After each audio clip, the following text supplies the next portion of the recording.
Gallop! Follow!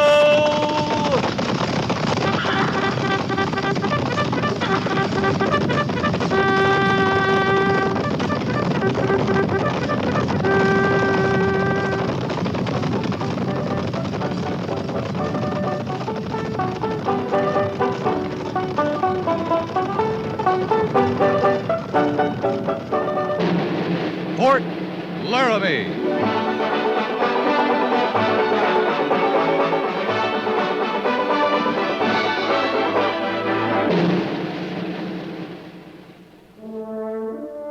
Fort Laramie, starring Raymond Burr as Captain Lee Quince.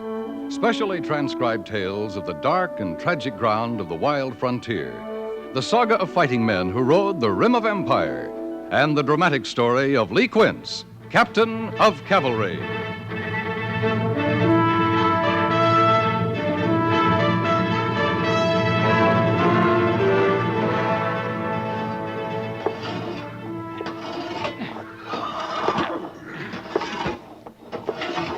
I think maybe I'm wearing thin on this stable detail, Beam. This is 3 days running we drew this duty. Anytime you want to tell me something I don't know, I'm willing to listen, Harrison.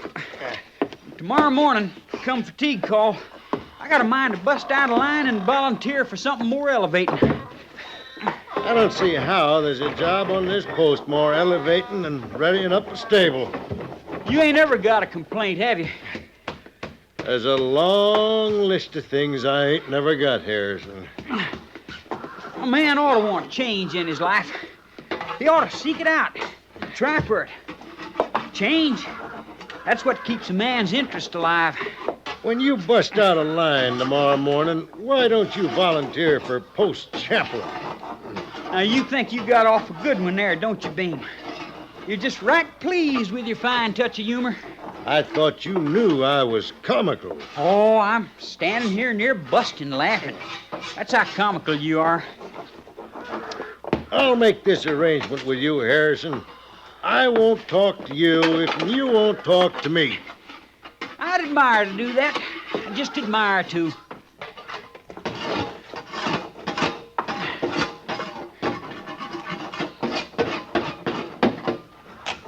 Bean? Now, come on, Beam. You hear me all right. That's one of the shortest arrangements I ever had. Yeah, well, let's rest a spell. I'm agreeable. Rest a spell. And have a chaw. You're getting more likable, Harrison. No sense in us going at each other. Working as close as we do, living as close. I want to make friends with you, Beam. Starting when? This minute. You ain't one for ceremony now, are you? Couple of good friends, way we are. It's only right we should rest a spell and have a chaw. I'm willing. You, got a chaw, ain't you? You talking about tobacco? Of course I am. I can't call the time I had a plug tobacco. You lying to me, Beam. Now, we being such good friends the way we are, why should I lie to you? You chawing, ain't you? Been chawing all morning. Well, sure, I'm chawing. You ain't chawing tobacco. What are you rolling around on your tongue? Shifting one side of your mouth to the other. Kinnikinnick. Say that again. Kinnikinnick. You being comical again, Beam. You're just a boy. I keep forgetting. You don't recollect the war much. Now, recollect the war better than I recollect that whatchamacallit. It's bark. Injuns taught us Yanks about it. Red willow bark, I think it is. Anyways, they'd cut it deep from the trees, cut it into shreds. They used it most for smoking. You cut into any red willow trees up here on the high plains, Beam? Well, not me. But last time we was down on the agency, I got me some off a squaw. I swear you're lying to me. Why, here, in my pocket. Help yourself. You hankering for a chaw? Makes one. Well, it's dry as sand. Well, you got to work it some. Oh, yeah. Tastes funny. You sure this stuff's off a willow tree? Red willow. Or how come they look so pleasing and taste so bad? Well, I didn't say it was good. You wanted a chaw, I obliged you. Yes. Yeah, I said you was just a boy. Well, sometimes I'm hungry. I don't eat a polecat because that's all I got handy. You got a taste for tobacco. Why don't you buy yourself some? The sutler keeps a fine line. A Bull Durham, Sealand, North Carolina. You know why I don't buy. I got no money. Same as you. Same as every trooper on this post. That paymaster ain't been through here in 4 months. And before that, it was 6. No money. Pliny, he won't give me no more credit.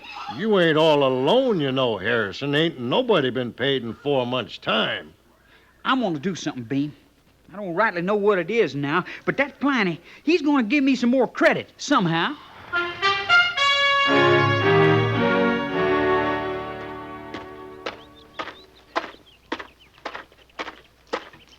Major Daggett, sir?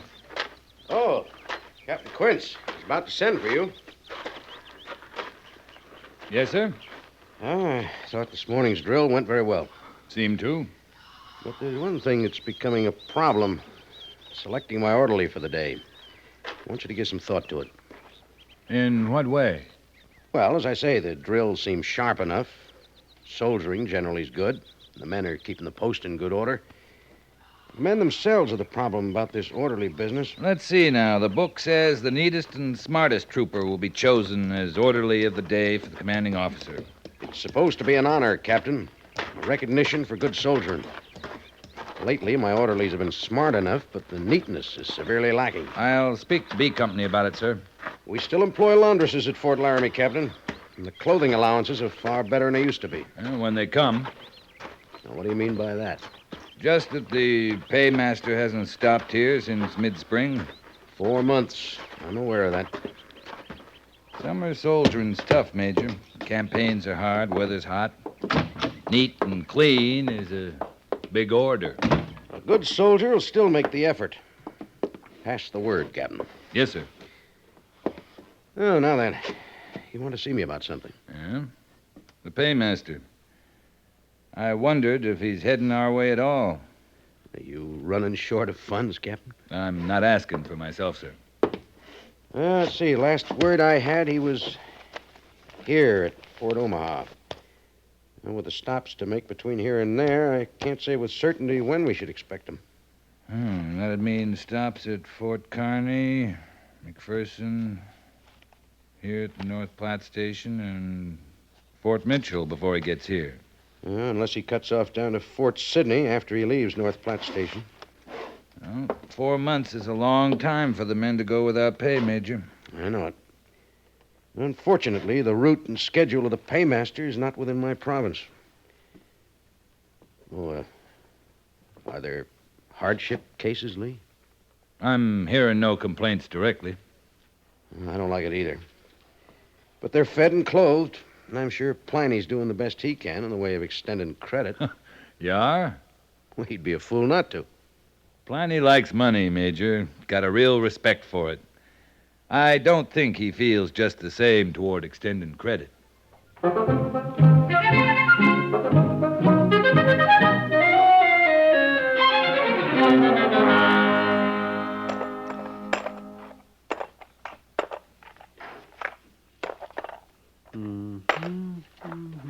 Yes, that's... well, I don't know.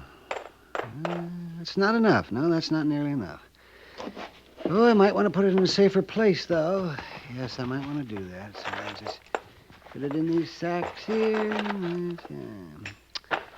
Well, yeah, it feels good then.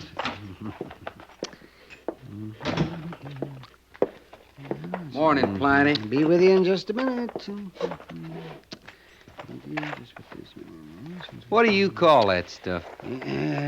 Why, money, Sergeant. Yes, money. Oh, now, Pliny, you don't call that money. You get alone with a couple of sacks of that, and you know blame well you call it sweetheart or something loving like that. Oh, that's not true. No. I call it money. No, really, I do. Money. What you gonna do? Bury it, see if it'll grow? Indeed not. That can be very dangerous, burying money. Just get these sacks here. Say, you're getting some shin plasters in there with the big bills. Oh, my, I wish they'd quit making them. It's confusing. You think you got a nice roll of bills, and then some of them 3-cent notes get in there, and gee. Besides, it won't, It won't? No, indeed. An exploded theory years ago. What is? If you bury money, it will not grow. Well, now, I learned something today. Yes, many years ago, too. Let's see here.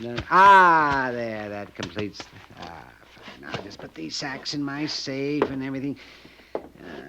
You wanted to buy something? What kind of cigars you got? Oh, well, we got some fine Havanas, just the best there is. Here, I keep them over in the cabinet by the door, under lock and key. Pliny. Huh? It's me, Sergeant Gorse. Yes, I see who it is. Oh, yeah. Well, I've got long 9s, supers, and short 6s. And I got a 3-cent shin plaster. Where? Right here. Oh, yes. Yeah, so you have. 3 cents. Well.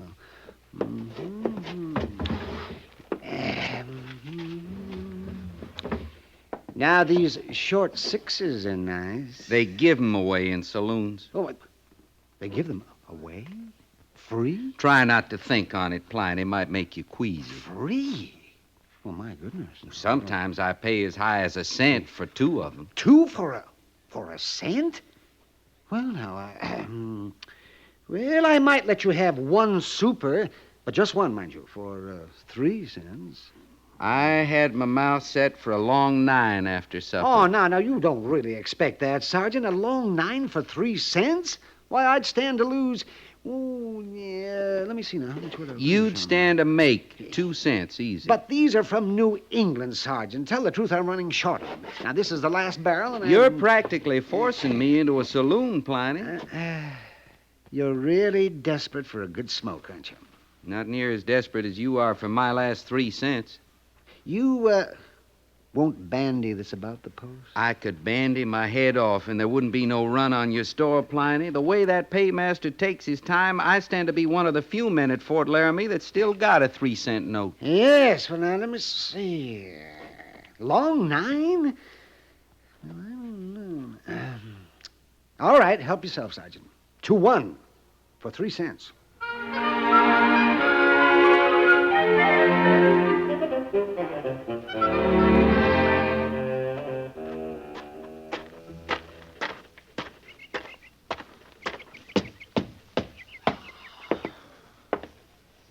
Afternoon, Mr. Seiberts.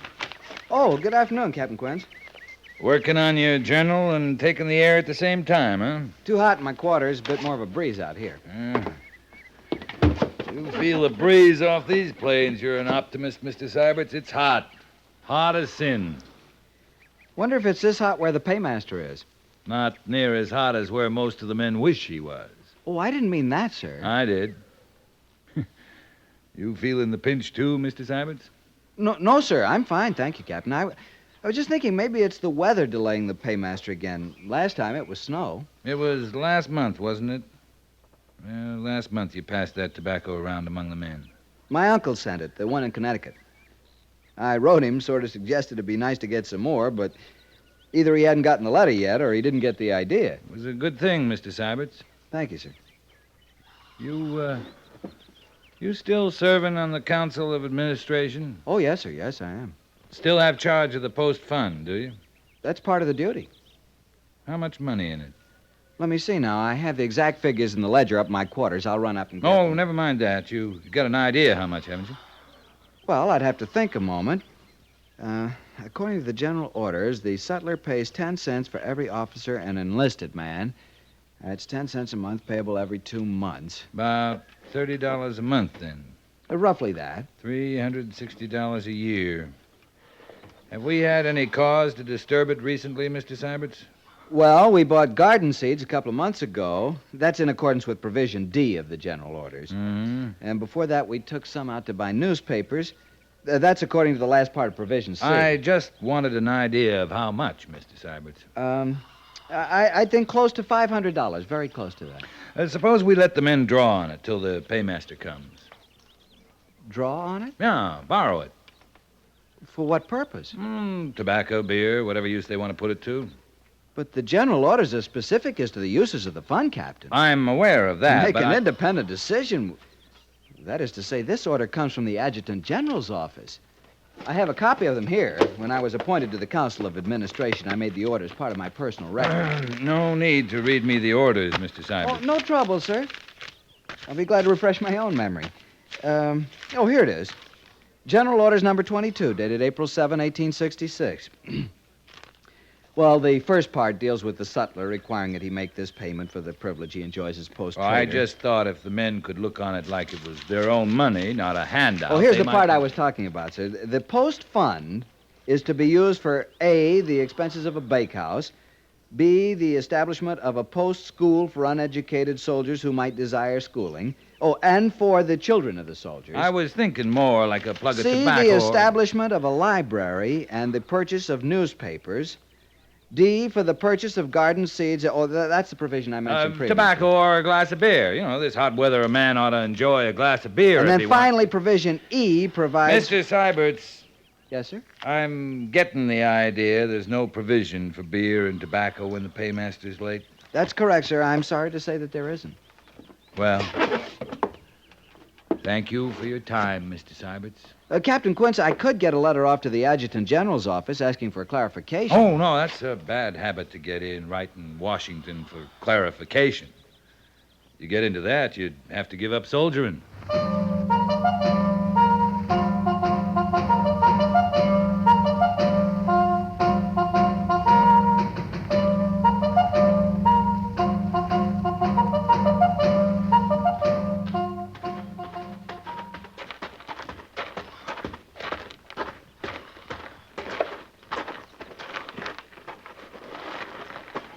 I think maybe I'll go face him alone, Beam. You could linger outside here, in case I needed help or like that. You got a scheme. I want to hear what it is. I had a scheme I wouldn't mind telling you. First thought comes fresh into my mind. I'm going to say it to Pliny. Sometimes the first thing I think is best.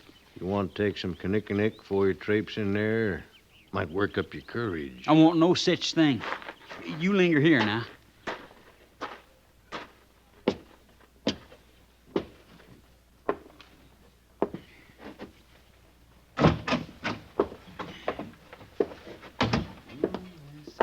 Look around if you like. Be with you as soon as I close the safe. Take your time, Pliny. There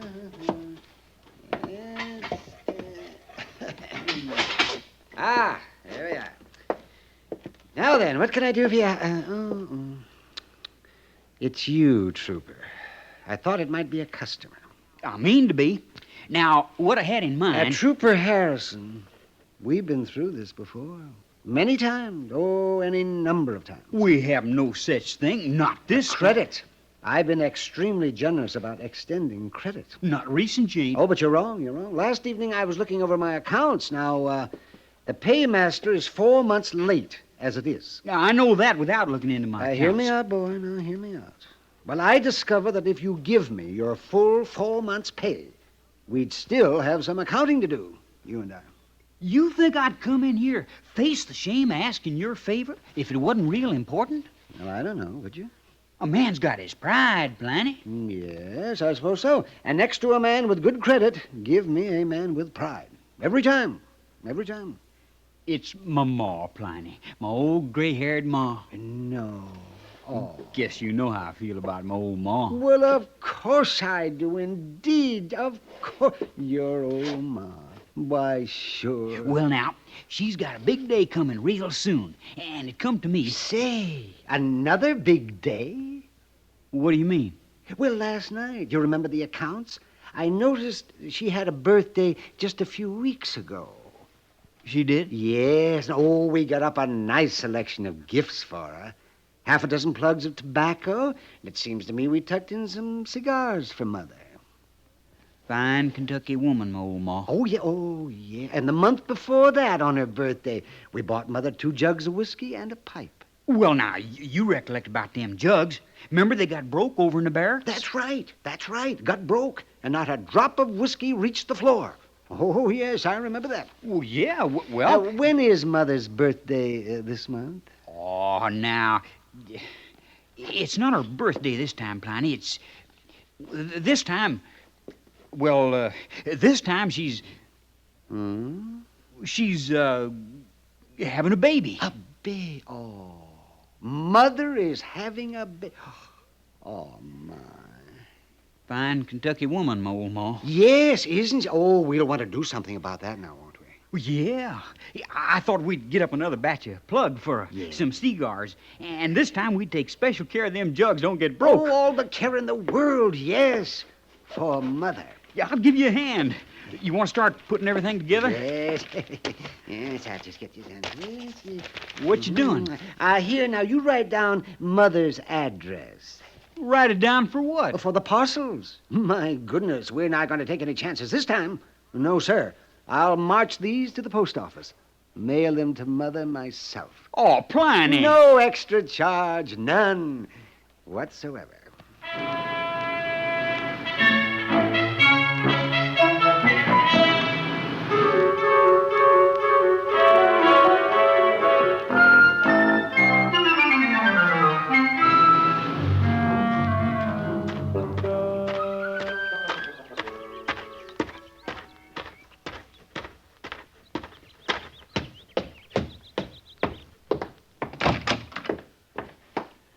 Captain Quince reporting, Major. Oh, sit down, Captain. Well, thank you, sir. Well, I guess this is the news we've been waiting for. The paymaster? He's at North Platte Station awaiting our escort. You want the duty, Captain? It's all right with me. Pick your men. Leave as soon as you can. Yes, sir.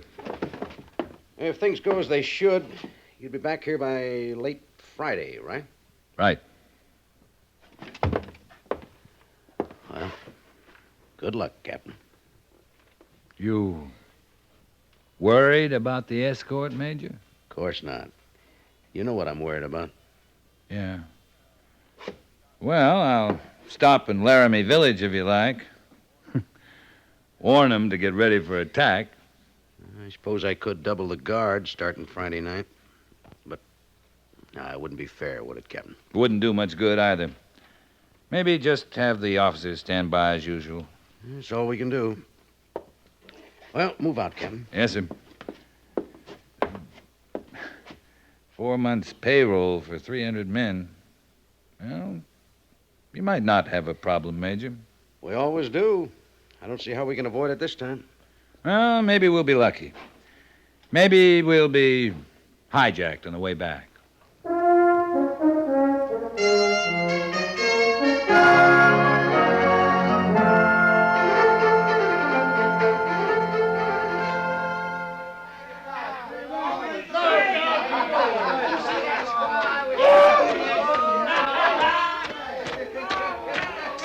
I came as soon as I could, Captain. I never saw anything like this in my life, sir. Quite a sight, Mr. Seiberts. Are all the men accounted for? They won't be for days. Some of them we may lose entirely, Mr. Seiberts. You mean desertion? A few. Some of them just been waiting for money enough to get out of here. I've got a fresh new batch to tend to. Oh there! Well, I think this is the last from the village, Captain. Well, they look kind of limp. Yeah, and I had to help them get that way, sir. Harrison there bought a raft of lead powder in town. He had in mind to blow Pliny up, he said. Well, the hospital's full. They're stacked 3 deep in the guardhouse. Now, just take them to their barracks, Sergeant. Yes, sir. Yeah.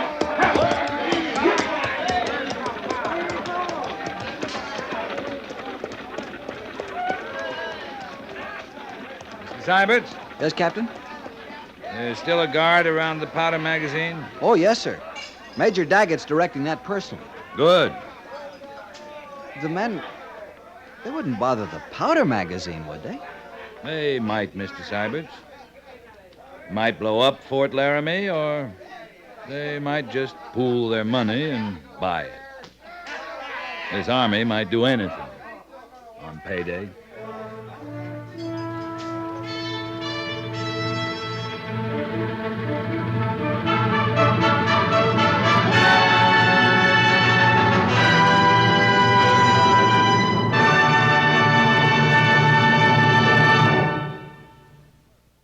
Fort Laramie is produced and directed by Norman Macdonnell and stars Raymond Burr as Lee Quince, Captain of Cavalry, with Vic Perrin as Sergeant Gorse. The script was specially written for Fort Laramie by Kathleen Hite, with sound patterns by Bill James and Tom Henley. Musical supervision by Amerigo Marino. Featured in the cast were Howard McNear, Sam Edwards, and Clayton Post. Jack Moyles is Major Daggett, and Harry Bartell is Lieutenant Seiberts.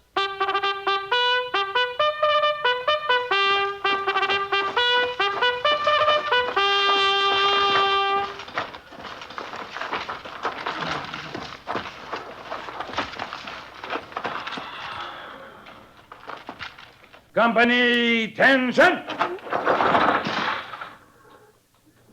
Dismiss.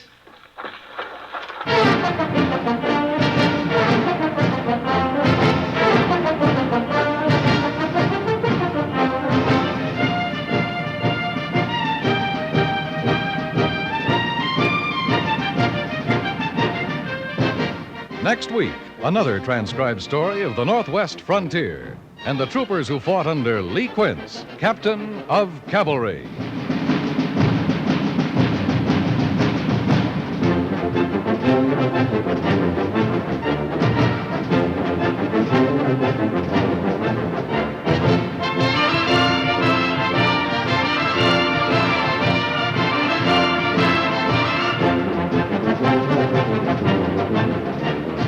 This is Norman Macdonnell. 67 years ago, as the first hint of autumn stole across the Laramie Plain, the decree was issued to close Fort Laramie as a military post. It was a routine order couched in the clipped, impersonal language of the Army. Fort Laramie had served its purpose. Close it down. Put a period to a chapter of history. Put an end to an era. That's what the decree really said. For the abandonment of the fort on the Laramie marked the closing of the frontier. The story of Fort Laramie is a monument to ordinary men who lived in extraordinary times, of a land that was new and untried, as cruel as it was beautiful. It's the story of small numbers of men with good in them and bad, heroism and cowardice, honor and dishonor. Ordinary men. Ordinary men whose enemies were the rugged, uncharted country, the heat, the cold, disease, boredom, and perhaps, last of all, hostile Indians. Men lived at Fort Laramie and men died there, of drowning, freezing, typhoid, smallpox. Some may even have died from boredom. But it's a matter of record that in all the years the cavalry was stationed at Fort Laramie, only 4 troopers died of gunshot wounds. And so we mark the 67th anniversary of the closing of Fort Laramie, glad of our chance to reopen it, to tell the story of a proud landmark of the Old West and the ordinary men who served there.